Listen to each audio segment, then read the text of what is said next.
Oke guys, welcome back to Daily Charting with Toshi, di mana kita akan daily chart your favorite cryptocurrencies. Oke, sebelum kita mulai DCWT kita pada hari ini, gue ingin mengucapkan dulu selamat hari Lebaran. Mohon maaf lahir dan batin.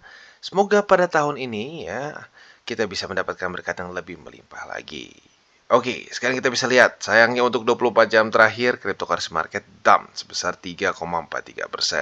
Mungkin karena Lebaran, maybe ya. Pas banget juga ya di sini dropnya signifikan. Dan dengan total market cap sekarang mencapai di 1,15 triliun US dollars. Untuk Bitcoin dia drop ke angka 27.287 ya. Dan itu merupakan drop sebesar 3,57% dalam 24 jam terakhir. Sementara untuk Ethereum dia terkoreksi sebesar 4,63% ya dalam 24 jam terakhir. Dan dia sekarang trading di angka 1.853. Sementara untuk BNB dia meningkat tipis sebesar 0,67. Ini lumayan gila juga ya dibandingkan dengan yang lain.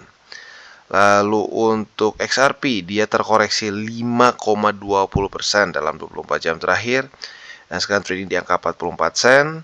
Cardano terkoreksi sebesar 4,49% di angka 38 sen. Dogecoin terkoreksi sebesar 6,38% di angka 0,078. Polygon Matic dia terkoreksi sebesar 3,41% dalam 24 jam terakhir dan sekarang trading di angka $1 lebih 2 sen. Dan yang terakhir Solana, dia terkoreksi sebesar 4,40% dalam 24 jam terakhir. Dan trading di angka $21 lebih 33 sen. Jadi kita bisa lihat pada hari ini cukup berantakan ya. Dan uniknya apa? Sepertinya Bitcoin dominance kembali meningkat walaupun sama-sama drop. Tapi kalau kita lihat pada hari ini Bitcoin dropnya sedikit lebih kecil dibandingkan dengan alts lain. Alts lain itu sekitar mencapai di 4-5%. Untuk Bitcoin masih di bawah dari 4, 3,6 tepatnya ya. Nah, selanjutnya kita akan bahas ekonomi kalender. Untuk hari ini ya, seperti yang sudah kita bahas kemarin, tidak ada data yang terlalu penting dari US ya. Besok apalagi nggak ada event sama sekali ya. Jadi pada hari ini dan besok lebih fokus ke technical analysis ya. Nah, kita akan sebelum masuk ke analisa di Twitter, kita akan bahas dulu mengenai apa sih alasannya ya. Secara fundamentalnya apa yang menyebabkan cryptocurrency market cenderung drop ya. Nah, jadi kalau kita lihat secara makro ini ada permasalahan di mana the Feds minggu lalu itu sudah menghint ya, atau memberikan satu tanda-tanda bahwa akan ada peningkatan interest rate sebesar 25 BPS lagi ya nanti untuk rate hike-nya di di bulan Mei ya. Nah, jadi ini salah satu fundamentalnya. Nah, mungkin selain dari ini juga kalau kita ngomong soal fundamental ya, hari ini adalah Lebaran. Jadi ya, mungkin cukup banyak ya buat orang-orang yang mungkin sudah akumulasi di daerah 15.000, mungkin di daerah 20.000, itu TP ya. Karena kalau lu di daerah 15.000 kemarin itu sudah 100% profitnya ya. Jadi mungkin di TP untuk ya kebutuhan Lebaran, untuk ya segala macam lah ya. Jadi lagi-lagi saat hari-hari besar, nggak cuma Lebaran tapi mungkin Natal ya. Yang paling kerasa mungkin Natal juga lah karena juga di akhir tahun itu kan.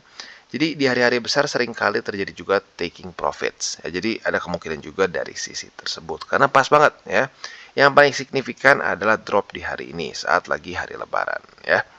Nah, selanjutnya kita akan geser ke sini ya. Ini analisa mengenai kalau setelah nih ya, setelah rally panjang atau rally yang cukup tinggi lah ya, tepatnya cukup tinggi setelah bear market di 2012, 2016, 2029, di 2019 dan sekarang itu apa yang terjadi sih ya? Di 2012 itu malah tetap masih meningkat ya. Di 2016 ada koreksi dulu ya. Di 2019 ada koreksi yang signifikan dulu. Ini karena resesi juga COVID-19. Nah, di sini kita bisa lihat sudah mulai juga terjadi koreksi. Nah, pertanyaannya apakah akan sedalam di 2019 ya karena resesi atau 2016 yang hanya ya 3 bulan itu dia cenderung sideways ya, ada koreksi sideways lanjut lagi ke atas. Nah, kalau menurut gua sih lagi-lagi ini tergantung dari scenario US ya. US kena resesi nggak? Kalau US kena resesi ya siap-siap ada kemungkinan seperti ini ya, seperti di 2019. Tetapi kalau ternyata nggak kena resesi atau resesinya benar-benar sesuai dengan statement dari The Fed, mild ya. Nah, ada kemungkinan bisa 2016 ya atau bahkan ekstrim 2012. Tapi ya menurut gua 2016 lah karena secara makronya nggak sebagus dulu ya. Jadi lagi-lagi ya tinggal kita lihat dari US apakah dia akan kena resesi atau tidak. Simpelnya kena resesi akan seperti 2019, kalau nggak kena resesi kemungkinan akan lebih ke 2016 ya. Jadi kurang lebih seperti itu untuk analisa di Twitternya, dan selanjutnya kita akan geser ke TA. Untuk TA berantakan, tetapi sesuai dengan pembahasan gua kemarin juga ya. 28.000 ini struktur, tapi dibilang kuat banget enggak, karena sudah tembus beberapa kali. Yang arguably akan menjadi kuat menurut gua adalah 27.000 sesuai pembahasan DCWT gua beberapa hari lalu. Kenapa? Alasan TA-nya karena dia itu akan ada confluence dengan 27.000, plus kalau kita di sini 27.000 di daerah Maret pertengahan ya, itu sampai basically ya di April ya, dia nggak pernah tembus, nggak pernah daily close di bawah ya. Jadi in theory dia adalah suatu support yang kuat, minimal lebih kuat daripada 28.000 gitu ya.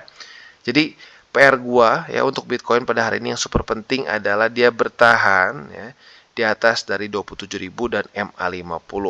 Lagi-lagi secara struktur TA it's good ya, karena confluence antara dua support yang harusnya kuat ya. Itu PR untuk Bitcoin. Bang, kalau tembus gimana bang? Kalau tembus ya seperti yang gue bilang kemarin, kalau tembus kita ada satu makro support yang super penting, yaitu di MA200 ya.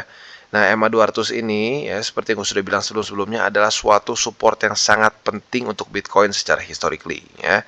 Seperti di Februari 2019, di Maret 2020, lalu kalau kita juga di sini ya, di Januari 2015, lalu di April, di Juni, bahkan di September 2015 ini menjadi support yang menahan harga Bitcoin dan membuat Bitcoin lanjut lagi naik ke atas ya. Jadi kalau sampai amit-amit ternyata tembus juga ya 27.000. Nah, ini yang menjadi support paling penting untuk Bitcoin di daerah 25.849. Kalau ini tembus, siap-siap makro kemungkinan akan cenderung jauh lebih bearish lagi daripada sekarang ya. Jadi kurang lebih seperti itu PR untuk Bitcoin ya. Untuk lebih ke daily-nya seperti yang gue sudah katakan tadi, kalau bisa bertahan di atas dari 27.000 ya, karena itu adalah struktur yang penting ya, ada MA50 di situ dan juga struktur 27.000 ya. Nah, makronya ya adalah MA200. Jangan sampai weekly close di bawah dari 25.849. Kalau sampai close di bawah dari situ, kemungkinan PR kita akan panjang lagi ya, apalagi diperparah dengan kemungkinan resesi Amrik gitu ya. Untuk indeks dolar seperti yang kita tahu sekarang sedang weekend, jadi tutup ya. Nah, karena market tutup ini, harapan gua sih masih sama seperti kemarin ya. Ini udah kerjek sebanyak 1, 2, 3, udah 3 kali. Nah, semoga saja ya nanti hari Senin dia buka langsung turun karena rejection sudah 3 kali ya. Jadi kurang lebih seperti itu harapan gue untuk DXY. Dan juga ini kurang lebih untuk makronya sudah selesai ya. Selanjutnya kita akan geser ke buy limit. Nah, tetapi seperti biasa, sebelum kita masuk ke buy limit, gue akan disclaimer dulu bahwa semua konten dari Toshi Crypto Indonesia bukanlah financial advice. Tujuannya adalah untuk edukasi dan membiasakan para subscriber gue untuk lebih mengerti charting. Lalu bagaimana cara untuk mendukung TCI? Ada banyak caranya. Lo bisa like our video, bisa share our video, atau juga bisa menggunakan link referral di bawah ya. Dan sebelum kita lanjut, kita akan dengar dulu pesan-pesan dari sponsor kita pada hari ini. Okay, today's video is brought to you by Bybit, di mana kita bisa trade berbagai macam cryptocurrency aset dengan cara yang berbeda-beda. Buat kalian yang ingin akumulasi secara spot, tentunya kita bisa lakukan di sini.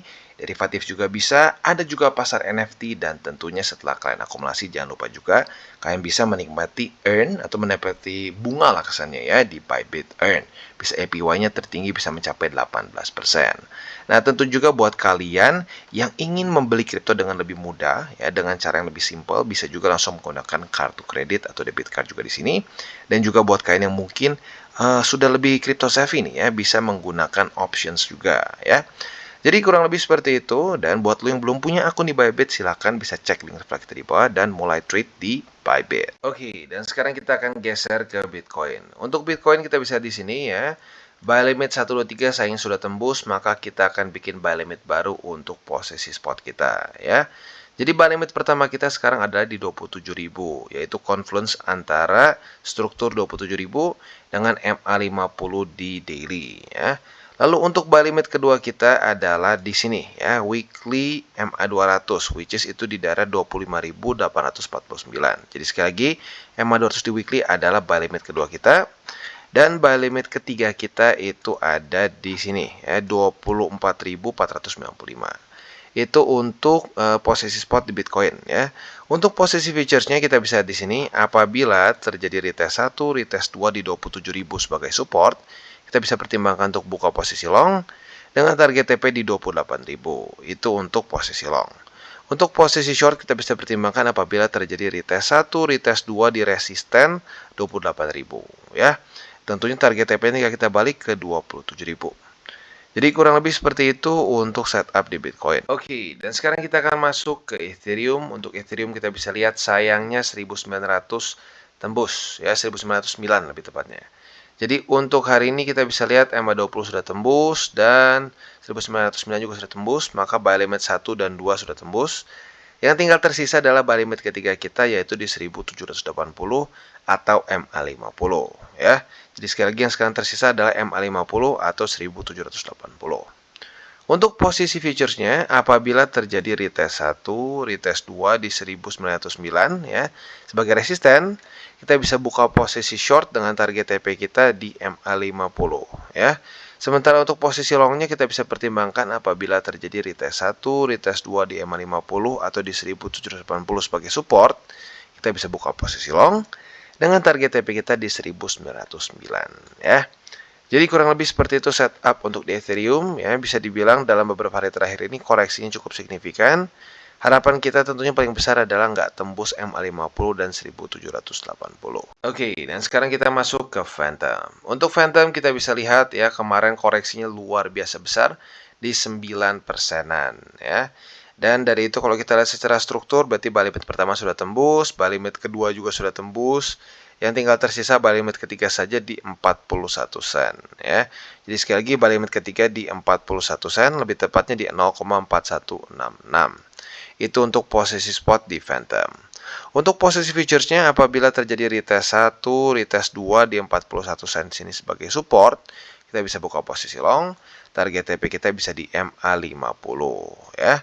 Sementara untuk posisi short kita, tinggal kita balik logikanya, apabila terjadi retest 1, retest 2 di MA50 sebagai resisten, kita bisa pertimbangkan untuk buka posisi short dengan target TP kita di 41 sen ya. Nah, itu kurang lebih setup untuk Phantom. PR untuk Phantom pada hari ini adalah mempertahankan 41 sen. Karena kalau ini jebol lagi, kita bisa lihat ya, kemungkinan akan mengunjungi MA200 yang sekarang akan confluence dengan 0,34. Dan itu drop yang lumayan signifikan. Oke, dan sekarang kita geser ke XRP. Untuk XRP kita bisa lihat di sini ya, buy limit 1 sudah tembus, buy limit kedua juga sayang sudah tembus di MA50 ya. Yang sekarang tersisa adalah di MA200. Jadi sekali lagi untuk buy limit di XRP bisa kalian pertimbangkan di MA200 yang sekarang ada di angka 41 sen ya. Nah, tapi kondisi sekarang jujurnya untuk XRP ini kondisinya sudah masuk ke daerah oversold secara Bollinger Band-nya. Jadi ada possibility bounce ya. Nah, untuk posisi futuresnya sekarang juga cukup nanggung karena MA50 sayangnya nggak berhasil menahan harga XRP kemarin. Kalau ketahan, ini kita sudah bisa buka posisi long kemungkinan besar ya. Tapi karena jebol ya berarti nggak bisa. Nah, selanjutnya untuk posisi short juga di MA50 sebenarnya bisa aja kalau terjadi retest 1, retest 2 di MA50 sebagai resisten, kita bisa buka posisi short dengan target TP di MA200. Nah, tetapi kondisinya sekarang dia masih sangat oversold untuk di Bollinger Band-nya. Jadi bisa dibilang kayaknya kita lebih baik wait and see dulu untuk XRP karena kondisinya secara TA-nya berantakan. Oke, dan sekarang kita geser ke BNB. Dan untuk BNB kita bisa lihat di sini ya. Buy limit pertama sudah tembus kemarin ya 330, buy limit kedua juga sudah tembus. Nah, kemarin uniknya ternyata buy limit ketiga nggak kena dan bahkan BNB malah rally ya. Ini cukup lawan arah dibandingkan dengan beberapa kripto lain ya. Nah, kalau kita lihat di sini yang menjadi resisten adalah sekarang MA20 dan sekali lagi buy limit ketiga kita yang masih tersisa adalah di MA50 yang sekarang ada di angka 315 dolar ya. Jadi sekali lagi untuk spotnya kalian bisa pertimbangkan untuk buy limit ketiga di 315,4. Sementara untuk posisi futures kita bisa di sini sudah terjadi retest pertama dan retest kedua di MA20 sebagai resisten. Maka dari itu buat lo yang mencari posisi futures, kalian sudah harusnya punya posisi short di BNB ya karena sudah retest 1, retest 2 alias sudah terjadi konfirmasi ya. Nah, target TP di mana? Target TP-nya adalah di MA50. Itu untuk yang sedikit lebih konservatif. Buat yang lebih agresif, kalian bisa pertimbangkan target TP-nya di daerah 301,7 ya. Jadi kurang lebih seperti itu setup untuk di BNB dan juga ending dari DCBT kita pada hari ini ya. Sekali lagi gue ingatkan, jangan pakai uang panas ya, dan jangan over leverage. Dan mungkin ini satu hal yang ingin gue ingatkan lagi juga ya. At the end of the day ya, yang menang adalah orang yang berpikir jangka panjang dan akumulasi spot ya. Jadi akumulasi spot jangka panjang itu akhirnya nggak bisa ngalahin apapun itu ya. Karena kalau lo trading futures seringkali menggunakan emosi. Nah, that's bad ya. Jadi sebisa mungkin jangan pakai emosi. Tapi kita manusia ya seringkali tetap kecampur emosi. Maka dari itu, yang lebih enak adalah DCA ya, dengan melihat TA tetapi berpikir untuk jangka panjang ya. Jadi kurang lebih seperti itu untuk hari ini, dan gue ingatkan juga hari ini lebih fokus ke TA karena economic calendar untuk hari ini dan besok tidak ada yang terlalu penting dari US. Oke guys, jadi itu adalah akhir dari segmen DCBT kita pada hari ini. Dan jangan lupa bagi kalian yang merasakan manfaat dari segmen ini, jangan lupa untuk share ke teman-teman kalian. Dan apabila lu pengen mensupport channel kita, ya TCI, jangan lupa untuk menggunakan link referral kita di bawah. Nggak wajib ya, tetapi apabila lu menggunakan link referral kita di bawah, ada macam-macam ya, dari Bybit, Huobi, Maxi, toko kripto, dan banyak lagi ya. Ya, walaupun nggak wajib, tapi kalau menggunakan link referral kita, lu secara langsung membantu perkembangan dari TCI. Dan satu lagi, jangan lupa juga untuk join Telegram group kita, di mana kita bisa ngobrol-ngobrol santai mengenai dunia cryptocurrency secara dua arah. So, jangan lupa untuk like, subscribe, click the bell icon, and see you on the next video.